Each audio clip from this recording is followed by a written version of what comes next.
The India-US trade deal is causing massive political fireworks. Congress took a swipe at Prime Minister Modi, calling it a case of dost na raha, poking fun at Modi's friendship with Donald Trump. Congress said that the deal helps American farmers at the expense of Indian farmers and flagged India's agreement to stop importing oil from Russia. हकीकत यह है कि दोस्त न रहा।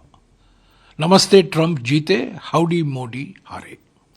जो संयुक्त वक्तव्य आया है कल रात को और आज सुबह भारतीय समय के अनुसार, इसमें ज़्यादा विस्तृत डिटेल्स नहीं दिए गए हैं, पर जो कुछ जानकारी दी गई है उससे स्पष्ट हो जाता है रूस से हम तेल नहीं खरीदेंगे, ये बिल्कुल साफ है। और अगर हम खरीदेंगे डायरेक्टली या इनडायरेक्टली, प्रत्यक्ष रूप से या अप्रत्यक्ष रूप से, हम पर जुर्माना लगाया जाएगा 25% का। हमारे ख्याल में ये बिल्कुल साफ हो गया है कि ये ट्रेड डील अमेरिका के हित में है। The Congress wants a full debate in Parliament questioning whether India has effectively opened its industrial and agricultural sectors to the United States. They claim the deal could triple US imports, raise duties on Indian exports, and wipe out India's trade surplus. In short, Congress says Trump has scored over Modi. And it's not just the Congress. Aam Aadmi Party has also slammed the government over the deal. America और भारत की वित्त मंत्री का joint statement आ गया, तो उसमें क्या लिखा हुआ है? उसमें यही लिखा हुआ है कि किसानों के हितों को इन्होंने नीलाम कर दिया। कृषि का क्षेत्र, कृषि का बाजार अमेरिका के लिए खोल दिया। कितने पे? 0 टैक्स पे, और हमारे सामानों पे वो 18% टैक्स लेंगे। इन वार्ताओं के दौरान The government, however, hailed the deal. Commerce Minister Piyush Goyal hit back hard at the opposition, saying that farmers' interests are fully protected. जो भारत के किसानों के विरोधी है, भारत के किसानों की चिंता नहीं करते हैं, भारत को गुमराह करने की कोशिश करते हैं, ऐसे कुछ लोगों को आज ये देख के हैरानी हो रही है कि कैसे भारत और यूएस के इस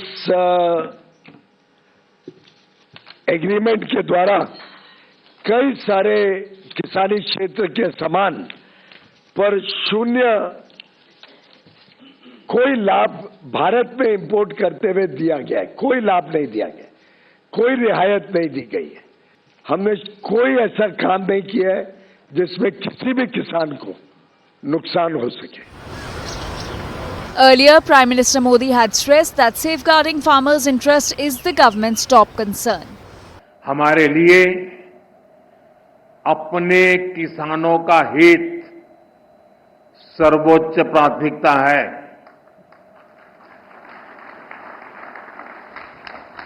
भारत अपने किसानों के, पशुपालकों के और मछुआरे भाई बहनों के हितों के साथ कभी भी समझौता नहीं करेगा।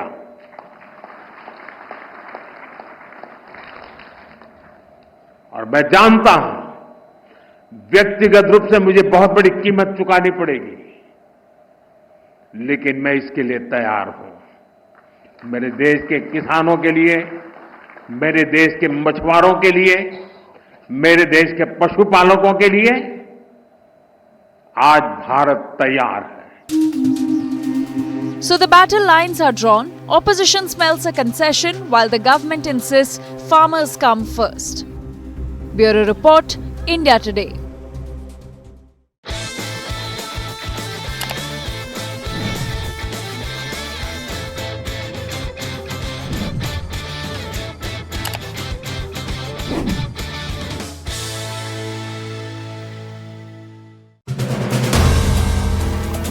If you like the video, do like, comment, share and subscribe.